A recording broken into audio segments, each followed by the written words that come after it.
Class 6 এর আবার একটা নতুন ভিডিও নিয়ে চলে আসলাম। এই ভিডিওতে আমরা নিজে করি 6.3 যে অঙ্কগুলো আছে সেই অঙ্কগুলো করব। তো তোমরা যারা নতুন আছো তাদের বলি, এই চ্যানেলে ভালো করে বুঝিয়ে ডিটেলসে প্রত্যেকটা অঙ্ক বুঝিয়ে বুঝিয়ে করানো হয়। তো তুমি যদি বুঝে অঙ্ক করতে ভালোবাসো তাহলে তোমার জন্য। তো এবার নিজে করি 6.3 আমরা একের থেকে অঙ্ক শুরু করি। তো একের অঙ্কটায় কি বলেছে দেখি। একের অঙ্কটায় বলেছে রোহিত 1 ঘন্টায় 1.1 কিমি হাঁটতে পারে এবং তারপর বলেছে 6.1 ঘন্টায় সে কতটা পথ হাঁটবে। ঠিক আছে, এটা আমাদের করতে বলেছে। তাহলে 1 ঘন্টায় এতটা কিমি পথ হাঁটলে তাহলে এত ঘন্টায় কত পথ হাঁটবে, তাহলে এটা গুণ এটা করলেই সিম্পলি বেরিয়ে যাবে।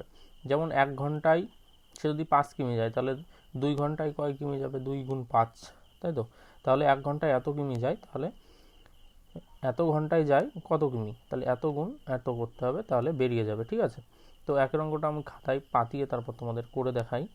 তাহলে 1 ঘন্টায় বইতে লেখা আছে যে 1 ঘন্টায় এত কিমি যায়, তাহলে এত কিমিটাকে আমরা এরকম করে করে নিতে হবে।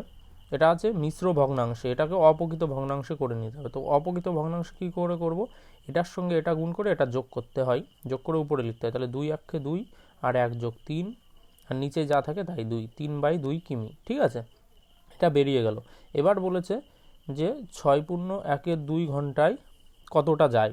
ঠিক আছে, কয় কিমি যাবে, তাহলে 6.1 ঘন্টা এটাকেও আমরা এইরকমভাবে অপ্রকৃত ভগ্নাংশে করে নিতে হবে। তো এটাকে করতে গেলে কী করতে হবে, 6 দুগুণা 12 আর 1 13, 13/2 এত ঘন্টা। ঠিক আছে, তাহলে এত ঘন্টা সমান সমান 13/2 ঘন্টা। তো এবার বলেছে, এবার তাহলে আমাদের কি করতে হবে, যে এত ঘন্টায় যায় লিখতে হবে। তাহলে আমাদের বেরোলো এটা 13/2, তাহলে তুমি অতএব দিয়ে লিখতে পারো 13/2 ঘন্টায় যায়। তাহলে 13/2 ঘন্টা যায় কি লিখতে হবে, এটা গুণ এটা করতে হবে, আমরা প্রথমেই বললাম অঙ্কের শুরুতে। তাহলে 3/2 গুণ 13/2 সমান সমান কত হচ্ছে, উপর হচ্ছে 13, 13 আর 3 গুণ করলে হয় 39 আর নিচে 2 দুগুণা 4। তাহলে এটা বেরোলো 39/4। এবার এটা আছে অপ্রকৃত ভগ্নাংশ, এটাকে আর এক স্টেপ করতে হবে, তোমার মিশ্র ভগ্নাংশে নিয়ে যেতে হবে, যে এরকমভাবে নিয়ে যেতে হবে, যেহেতু আমাদের বইতে প্রশ্ন এরকমভাবে দেওয়া আছে ওই কারণে। তাহলে এটাকে এরকম করতে হলে এই 29কে নিচে 4 দিয়ে ভাগ করে দিতে হবে। এটার মানে কি, যে 29/4 মানে 29কে 4 দিয়ে ভাগ, তাহলে ভাগ করে দাও। 4 4 নং কত হচ্ছে, 36 হচ্ছে, থাকছে 3 অবশিষ্ট। তাহলে এই 3টা এখানে কীরকম লেখে তোমরা জানো, 3/4 এরকম লেখে। তাহলে উত্তর আমরা পেয়ে গেলাম এত কিমি। তাহলে অতএব কত কিমি যায়, এত কিমি। ঠিক আছে, তাহলে তোমাদের উত্তর লিখে দেবে যে অতএব 6.1 ঘন্টায় যায় 9.3/4 কিমি। ঠিক আছে, আশা করছি তোমরা বুঝতে পেরেছো। এবার আমরা 2 অঙ্কটা দেখি। দেখো 2 অঙ্কটায় আছে রফিকুল চাচা তার জমির 3/5 অংশের 4/7 অংশে বাড়ি করেছেন এবং বাকি অংশে চাষ করেছেন। তাহলে তিনি কত অংশে বাড়ি করেছেন আর কত অংশে চাষ করেছেন, মানে বলেছে তার জমি 3/5 অংশের এত অংশে বাড়ি করেছেন। তাহলে 3/5 অংশের এত অংশে বাড়ি করেছেন মানে কি করতে হবে, তোমাদের যদি কখনো বলে এত অংশের এত অংশ, তখন তাহলে সেই দুটো গুণ করতে হয়। ঠিক আছে, যখনই বলবে যে এত অংশের এত অংশ সমান সমান কত, তাহলে এখানে বলেছে যেমন 3/5 অংশের 4/7 অংশ বাড়ি করেছেন, তাহলে এটাও সেই একই রকম, তাহলে জাস্ট এই দুটো গুণ করে দিতে হবে। ঠিক আছে, এবং বলেছে বাকি অংশ চাষ করেছেন। ঠিক আছে, তাহলে সেই বাকি অংশটা কত সেটাও বের করতে হবে। তো খাতায় দেখি কি করে করি। তাহলে প্রথমে লিখে নেবে যে বাড়ি করেছেন, বাড়ি করেছেন আমি কি বললাম, বলেছে যে বইতে তোমরা দেখো 3/5 অংশের 4/7 অংশে বাড়ি করেছেন। তাহলে কত অংশে বাড়ি করেছেন, আমি যেটা বললাম 3/5 গুণ 4/7 করে দাও, তাহলেই বেরিয়ে যাবে কত অংশে বাড়ি করেছেন। তাহলে গুণ করলে দেখো উপরে কত হচ্ছে, 3 4 12 আর নিচে 5 7 35, তাহলে এত অংশে বাড়ি করেছেন। এটা আমাদের একদম ডাইরেক্ট বেরিয়ে গেল সহজে। এবার বলেছে কত অংশে চাষ করেছেন, তাহলে এত অংশে যদি বাড়ি করে তাহলে কত অংশে চাষ করেছে সেটা কি করে বের করব। তাহলে তার মোট কত অংশ ছিল, মোট ধরো 1 অংশ, তাহলে তার লিখতে হবে মোট হচ্ছে 1 অংশ। ঠিক আছে, মোট 1 অংশ লেখো। তাহলে 1 অংশ থেকে যদি এটা বিয়োগ করে দিই তাহলে কত অংশে চাষ করেছেন, যেহেতু বলেছে বাকি অংশে, তাহলে বাকি অংশটা পেয়ে যাব। তাহলে 1 থেকে বিয়োগ করো তোমাদের উত্তরে হয়তো এইটুকুনা দেওয়া আছে, এইটুকুনা করা নেই নিচের টুকুনা, তো যেহেতু উত্তরে দেওয়া নেই নিচের টুকুনা না করলে হবে, তাও আমি করে দিচ্ছি তোমাদের। তাহলে এরকমভাবে ভাগ করলে কত হয়, যে এর নিচে কিছু নেই মানে 1 আছে, তাহলে 1 আর 35-এর লসাগু 35 হয়। এবার এখানে কিছু নেই যেহেতু, তাহলে 35 মাইনাস 12 সমান সমান হবে 35 থেকে 12 বিয়োগ করলে 3, 23/35। তাহলে এত অংশে চাষ করেছেন, ঠিক আছে। যেহেতু বাকি অংশ এটা বেরোলো, তাহলে বাকি অংশে চাষ করেছেন। আশা করছি তোমরা বুঝতে পেরেছো। যদি বুঝতে পারো বা ভালো লাগে, আর যদি বুঝতে কোথাও অসুবিধা হয় অবশ্যই কমেন্ট করে জানাবে। আর যদি বুঝতে পারো আর ভালো লাগে তাহলে একটা সাবস্ক্রাইব করে দিও, আর চ্যানেলটাকে ভিডিওটাকে লাইক করে দিও। তো এরপর আমরা 3 দাগের গুণ করি অঙ্কগুলো দেখি। তাহলে 3-এর অঙ্কগুলো এবার দেখো, 3-এর অঙ্কে কি বলেছে, গুণ করি। তাহলে এগুলো সিম্পল গুণ, তো এক এক করে আমি পাতায় খাতায় আর তোমাদের করে করে দেখাই, ঠিক আছে।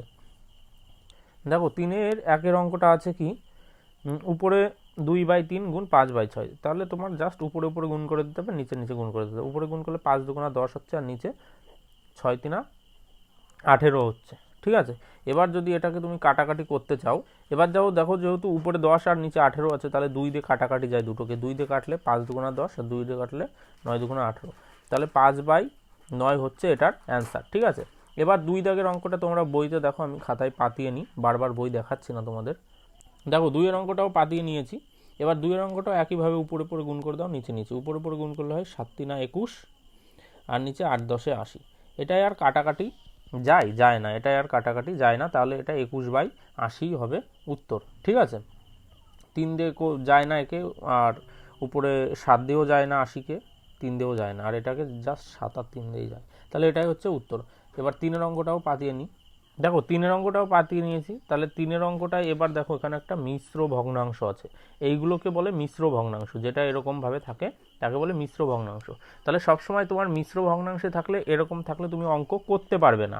তাহলে তোমাকে এই মিশ্র ভগ্নাংশটাকে আগে অপ্রকৃত ভগ্নাংশে নিয়ে যেতে হবে। অপ্রকৃত ভগ্নাংশ কাকে বলে, যার উপরেরটা বড়, এই উপরের লবটা বড় আর নিচের হরটা ছোট, তাকে বলে অপ্রকৃত ভগ্নাংশ, ঠিক আছে। তাহলে মিশ্র ভগ্নাংশ থেকে সবসময় অপ্রকৃত ভগ্নাংশেই যায়। তাহলে অপ্রকৃত ভগ্নাংশটা আমরা আগে বের করব। তাহলে অপ্রকৃত ভগ্নাংশ বের করার নিয়ম কি, এটা গুণ করে উপরেরটার সঙ্গে যোগ করতে হয়। তো 19 আর 4 গুণ করতে হবে প্রথমে। 19 আর 4 গুণ করলে কত হয়, 4 নং 36 হচ্ছে, ঠিক আছে। 4 নং 36-এর 6, আর 4 1 4, আর 3 হচ্ছে 7, 76 হচ্ছে। এবার 76 হলে আর তার সঙ্গে উপরে 3 যোগ করতে হবে, এই যোগ। তাহলে 3 যোগ করো, 76-এর সঙ্গে 3 যোগ করলে 79 হয়। তাহলে 79 উপরে লিখতে হবে, মানে লবে হবে। আর নিচে যা 4 থাকে, নিচে যা থাকে হর সেটাই থাকে, ঠিক আছে। এবার গুণ 1/7, ঠিক আছে। তাহলে এবার উপরে উপরে আর নিচে নিচে তুমি গুণ করতে পারবে। দেখো তাহলে উপরে 79-এর সঙ্গে 1 গুণ করলে 79ই হয়, নিচে 4 7 28 হয়। তো এবার কি করতে হবে, এবার দেখো যেহেতু উপরে বড় নিচেই ছোট আছে, তাহলে এটাকে আমাদের, এটা অপ্রকৃত ভগ্নাংশে আছে, তো অপ্রকৃত থাকলে এরকম উত্তরে থাকবে না। যেহেতু কোশ্চেনে তোমাদের এরকম মিশ্র ভগ্নাংশ দেওয়া আছে, এই জন্য আমাদের এই অপ্রকৃতটাকেও মিশ্রে নিয়ে যেতে হবে, তবেই উত্তর মিলবে, ঠিক আছে। তো এটাকে 79-কে ভাগ করে দাও। 79-কে ভাগ করে দিলে 28 দিয়ে দিলে কত দিয়ে যাবে, 2 দিয়ে যাবে। দেখো 28 দুগুণা কত হয়, 56 হয়। তাহলে এর বেশি আর যাবে না, ঠিক আছে। তাহলে 28 দুগুণা 56 হলে বিয়োগ করলে থাকে 3, এদিকে 2, 23 থাকে। দেখো 28 দিয়ে 23 আর যাবে না। তাহলে এরকম থাকলে কীভাবে লিখতে হয় পরে, মিশ্র ভগ্নাংশ কত বাই কত লিখবে তুমি, যেটা ভাগশেষ থেকে যাচ্ছে সেটা উপরে লিখতে হয় 23, আর যেটাতে তুমি ভাগ করেছো 28 সেটা নিচে লিখতে হয়। তো এটাই হয়ে গেল উত্তর, ঠিক আছে। আশা করি তোমরা বুঝতে পেরেছো আর তোমাদের বোঝাতে পেরেছি। যদি ভালো লাগে তাহলে অবশ্যই কিন্তু একটা লাইক করে দিও আর সাবস্ক্রাইব করে দিও চ্যানেলটাকে। তো এবার 4-এর অঙ্কটা পাতিয়ে দেখি। দেখো 4-এর অঙ্কটাও পাতিয়ে নিয়েছে। 4-এর অঙ্কটা আছে 16/5 গুণ 27/7, ঠিক আছে। তাহলে এটা কি করব, তাহলে এটাকে প্রথমে আমাদের উপরে উপরে গুণ করে দিতে হবে, আর এর নিচে নিচে গুণ করে দিতে হবে, কারণ এখানে কোনো রকম অন্য কিছু নেই, মিশ্র ভগ্নাংশে নেই। তাহলে উপরে 16 আর 27 গুণ করলে হয় 432, এটা আমি করে নিয়েছি রাফে, তুমি করে নেবে, ঠিক আছে। আর নিচে 5 7 35 হচ্ছে, ঠিক আছে। তাহলে 432/35। এবার এটাও এরকম উপরে বড় আছে নিচে ছোট আছে, এই কারণে এটাকেও মিশ্র ভগ্নাংশে নিয়ে যেতে হবে আগেরটার মতন। তাহলে এটাকেও 432-কে তুমি 35 দিয়ে ভাগ করে দিতে হবে। তো প্রথমে আমরা 35 1-কে 35ই দিই, ঠিক আছে, থাকছে তাহলে উপরে 13 থেকে 5 বিয়োগ করলে থাকে 7, আর হাতে 1 হয়ে গেল 72। তাহলে 35 দুগুণা কত, 35 দুগুণা 70, থাকে কত 2। ঠিক আছে, তাহলে 2 থাকলে এবার আমরা যেটা বলেছিলাম 2 যেটা ভাগশেষ থাকে সেটা এই ড্যাশের উপরে লিখতে হয়, আর যেটা এই যেটাতে ভাগ করা হয় সেটা এখানে লিখতে হয়। তাহলে 12 পূর্ণ 2/35 হচ্ছে উত্তর 4-এর। ঠিক আছে, আশা করছি তোমরা বুঝতে পেরেছো। আর যদি কোথাও বোঝানো অসুবিধা হয় তাহলে অবশ্যই কমেন্ট করে জানাবে যে এখানে বুঝতে পারিনি। ঠিক আছে, আর যদি বুঝতে পারো তাহলে একটা লাইক করে দিও। এবার তারপরে আমরা 4 দাগের 4 আর 5-এর দাগের অঙ্কটা দেখি।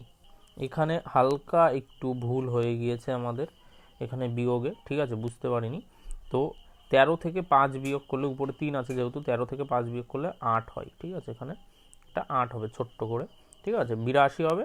এবার আমরা 2 দিয়ে দিয়েছি, 2 দিয়ে দিলে 70 হয়েছিল। এবার 82 থেকে 70 বিয়োগ করলে 12 হয়, তাহলে 12টা অবশিষ্ট থাকলো, এখানে উপরে 12 হবে। ঠিক আছে, 12 পূর্ণ 12/35, এবার উত্তর ঠিক আছে। ঠিক আছে, তো এবার 4-5-এর অঙ্কটা দেখি।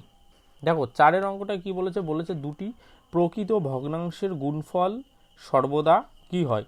দুটি প্রকৃত ভগ্নাংশের যদি তুমি দুটি প্রকৃত ভগ্নাংশকে গুণ করো তাহলে সর্বদা তার গুণফল কি হবে, ভগ্নাংশ কি হবে, প্রকৃত না অপ্রকৃত।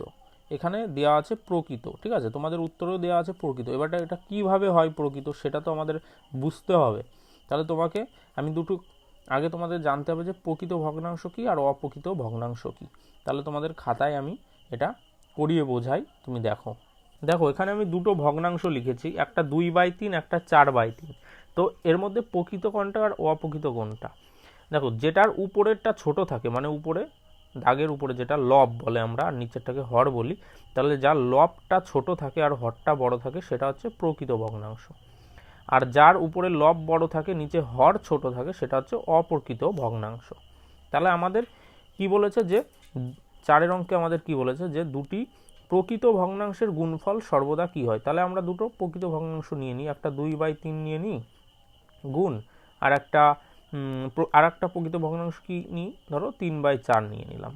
ঠিক আছে, তাহলে দেখো দুটোরই উপরে ছোট আছে নিচেরটা বড় আছে, এটার উপরে ছোট নিচেরটা বড়। তাহলে এদের গুণ করলে কি হবে, 3 দুগুণা 6 আর নিচে 3 4 12।